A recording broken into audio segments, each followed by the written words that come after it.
Hello, today we are going to talk about how to create tests in Aware. There are two types of tests in Aware that you can create. One is My Teacher Test and the other is Team Test. To get started, you first have to make a teacher test, and then once it's created, you will change it into a Teams test. This all happens on the Assessment tab in Aware. So when you're on the Assessments tab, down at the bottom, under Assessment Options, you have several choices. You can create a new blank test. This is helpful if you're going to type everything in and you want to do one question at a time. You can copy an existing test. This is great if you've already created a test, maybe last year, and you want to reuse it with just a few tweaks, or maybe as is. Then there is Create New Quick Test Key. Most teachers find this the easiest way to get started. And then there's also the option to create a new test from a zip file. So we're going to start with Create New Quick Test Key. So go ahead and click on that link to open a new window. When the window opens, now we need to fill in some general information. The first thing we need is a title. You'll want to make sure that the title is specific enough so you can easily find it in the long list of tests you have under Quick View to go look at to analyze data. So you might want to start by putting in the year, the grade level, the subject, and then something to make it unique so you know which test data you are looking at. The next thing you need to pick is the subject. What subject is this? The next thing you need to pick is the grade level. It defaults to kindergarten, so always make sure you change that so you can find your tests. The next thing is the type. Right now we're going to leave it at teacher tests. And then you need a course. So you're going to add the course that goes with the subject that you're creating the test for. So in this case, I'm doing 4th grade math. So I open the links till I get the course. You can add more than one course because the courses are what's going to determine the TEKs that are available for you, so you can put it in your test so you can analyze the data all the way down to the TEKs level. Now we need to figure out what are my cut scores, and you can set them however you want. I usually do approaches at 70 and meets at 80 and masters at 90. But it's up to you where you would like to set your cut scores. Now I'm ready to build my quick key. So I click on Build Quick Key. Now I need to put how many questions am I going to put? This test is going to be fairly short, so I'm going to change my quantity to 10. Then I need to pick my question types. Selected response is the same as multiple choice. You also have options for constructed response, numerical response, and interactive responses. For this purpose, I'm going to do a selected response, and my selection type will be multiple choice. I could do multiple choice, or if I'm doing a new test type that's coming out in STAR 2.0, I could do a multiple selection. Well, for right now, I'm going to leave it at multiple choice. Then, how many answer choices do I want? I could have 4, I could have 3, or if you're doing AP, you might want a few more. Once I have all those picked, I'm going to add my questions. Why would I do that? So that I could add a different type. Maybe I want one numerical response. That's those gridables. So I would decide if I want my decimal point to be fixed or floating, depending on what grade level I'm doing, and how many digits I want before, and how many digits I want after. I can change these to whatever I need. For my secondary folks, you can allow negatives. I'm going to stop with adding questions there in my quick key, and I will add other questions later on. I'm ready to create this, so I click Create Quick Key. And ta-da! Your test is ready. Well, not quite. We need to add a few more things to that. So, I've got all my questions listed here, and I'm on my key. So first I probably want to, it depends on if I already have the test created and I just need a scan sheet, or if I'm going to type everything in. If I already have a scan sheet, I can just stay here on test key and click my edit button icon and put what is the correct response. For this one, I'm going B is the correct response for number 1, and I'll save it. But wait, I should have put in some standards, so maybe I should edit that again. Edit. What standard is question number 1? That's your TEK. So click on that. There's all the TEKs from 4th grade math because that's the course I put in there. So I'm going to find my TEK and click it. Now it's been added. You can add 2 TEKs if you have a question that covers 2 TEKs. Now I'm ready to save this one. And look how my test key looks. I've got my correct response, I've got the item weight, and I've got the standard. This item weight is nice. You know, all those times when you think you've got a great test, and then you decide, maybe that question wasn't so good, and I don't want to have it count against the kids. You can go back to test key, and you can change that item weight to 0 and rerun your data, and it will update, and it won't count against the children. So I would continue with this for each of my 10 questions that I have selected. And remember to save after you add each of those pieces.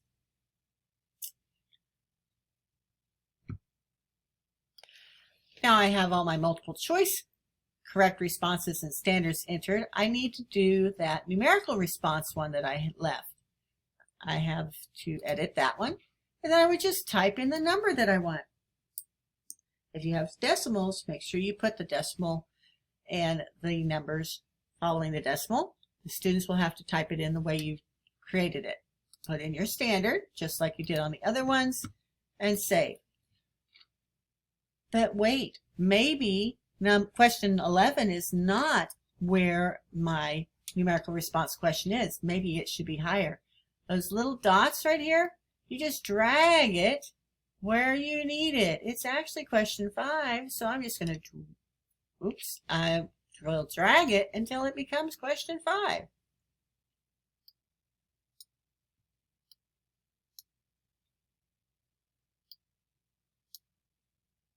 There we go. It has to be above where you want it.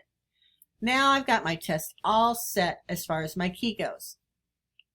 Now, I could go ahead and administer that online and have it just be a scan sheet that students just click to fill in, or I could go ahead and add the questions, and then they could read the questions online and be able to complete the whole test online without having to make any copies. Where would I do that? If you click on questions, this is where you would type your questions in. You've got all of them listed here. You can see them all. So you just click on the pencil to edit. You have your space to write your question.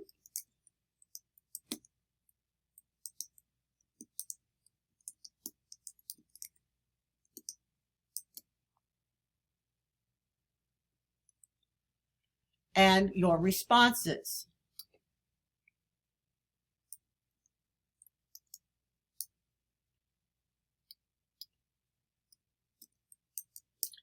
Do you have to fill in the rationale? No, you actually do not have to fill in the rationale.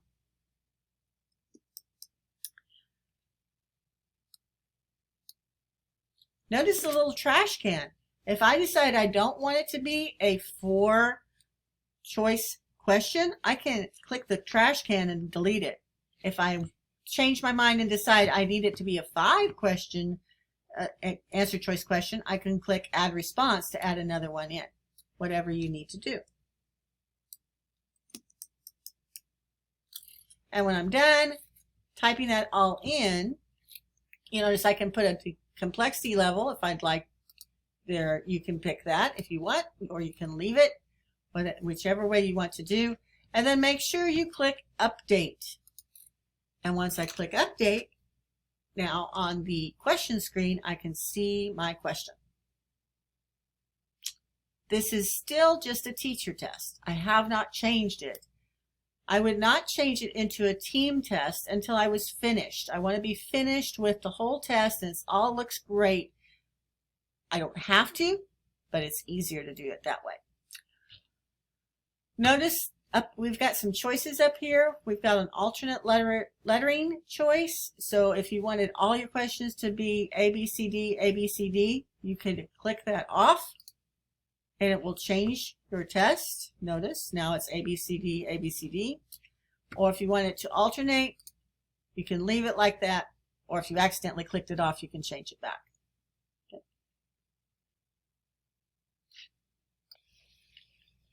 It's important to remember when you're doing a test that the children will take online that you do go ahead and type in the text, because if you turn on text to speech for those children, if it's a screenshot or an image, it will not talk when the children are trying to take the test. You won't get the text to speech unless it's actually typed. There is a workaround for that if you need it. So what if you do have something that you need to copy and paste in there that the text to speech will not work on? There is a workaround for that. In this example, I have a screenshot of a quote with a photo that I want to have on my test. So to be able to make it so that the screen will be read, the quote will be read, I just need to tell it to do that. I do that by either double clicking or right clicking, so I get my image properties. And when you open the image properties, there is a box for alternative tests. So you can type it in there.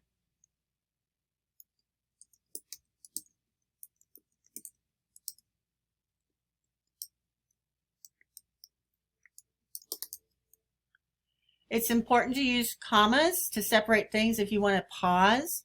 Otherwise, it will read it very fast. So be very cognizant of that, and you can actually listen to it in a sample once you've got the test created to see if it's okay or if you need to put some commas in or periods, depending on how much pause you want. And then we can check the alignment. I want to center it and then say okay. And there we go. And now I can go ahead and put in my question.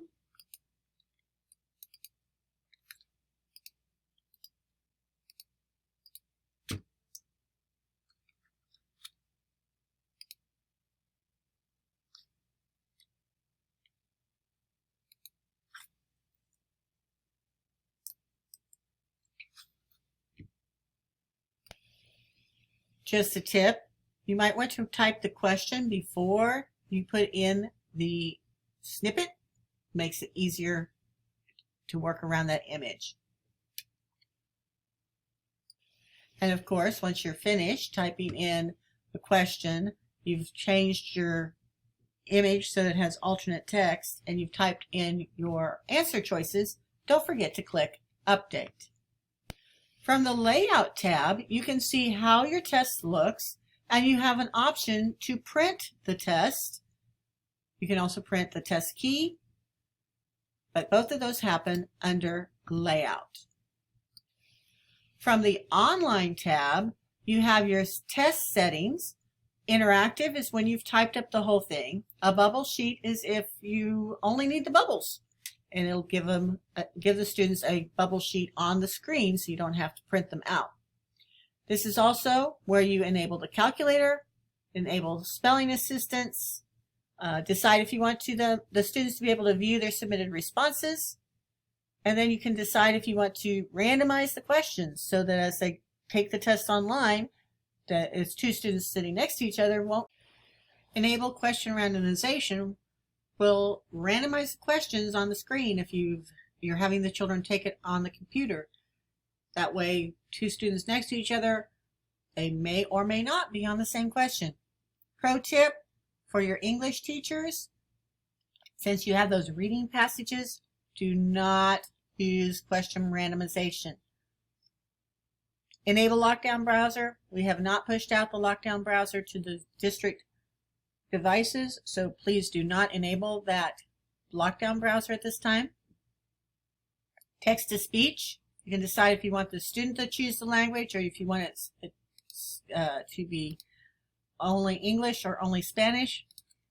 Best to leave it at student chooses. If you're in elementary, you might have some students that need the Spanish version if you have a Spanish test. Pro tip, if you haven't typed it in Spanish, then the students need to be using English text to speech because it will attempt to translate it, but it will not do a good job. And then you can preview the online testing. This is nice because you can see how the test will sound for those text-to-speech students. So you just click on speech options. That's where the children decide on the volume and the speed and the language. And you click on the little person speaking and you can hear what it sounds like. The quick brown fox jumped how high? You can do that for each of the questions. 6 feet. 7 feet. This is a good way to check those questions where we put that alternate text to see if the alternate text works or if we need to add some commas or periods to slow it down a little bit. What was the reason behind this quote? Believe you can and you're halfway there. Or maybe you listen to it and decide, oh, I should have added his name at the end of that. So then you can go back into questions and edit it and edit the alternate text so that that is added to the text-to-speech. When you're finished with previewing it, just click close. Administration, not too important when you're doing a teacher test. It'll be important when we switch this to a team test. Notice that it says pending up here. It's not going to be active for that. You won't be able to start the online test proctoring until you make it active. And when you're done giving the test, make sure you archive it because you don't want to use it with next year's children. You need to make sure you copy an existing test next year if you're using the same thing. Otherwise, your data is going to get mixed up with last year's children. Notice up here you have share a copy and share with team. Share a copy is okay if you're going to be sharing it with someone that you don't want to be analyzing the data with. Share with team is super important if you're going to be analyzing across the grade level or even across campuses. You need to have your team already set up though. You set up teams 2 places, either right here in Aware, or if you've already got them set up in Forethought so they can share your lesson plans, those teams will show up here also. So now we're going to make this couple more things before I move on. Remember how I said that if you wanted to throw out a question, you could change the weight? This is where you rescore the test if you made a change to that key so that the changes to the key are reflected in the data. Delete an answer sheet. As if you're doing a hard copy Scantrons and you need to delete one. And clear answer sheet clears all of them. You only use that if you need to take it out of active back into pending because you forgot something critical like question number 9. Now we're ready to share it with the team. So we click share with team. We pick our team. We pick our campus level test type because once it's a team test, your administration can see it also. Make sure we set it to either common assessment or semester exam unless you've made a rubric test, which you probably haven't. So we're going to change it to common assessment and then we're going to convert the test to a team test. It is no longer under my teacher test. It went away from there. and now it's a team test. And now I have when's it going to start and when's it going to end. The start date is the first day that you'll be able to have students, once you start online test proctoring, take the test. The end date is the last day it would be available. So you might want to change the end date. If you want to leave the start date there, it's fine. It won't be out there until you change it from pending to active. And you go into your account and start the online test proctoring. So that's the basics on how to create a test with multiple choice and gridables. Next time, we'll talk about some of these new test types and how we can make those in Aware if we wanted to. So for now, happy testing.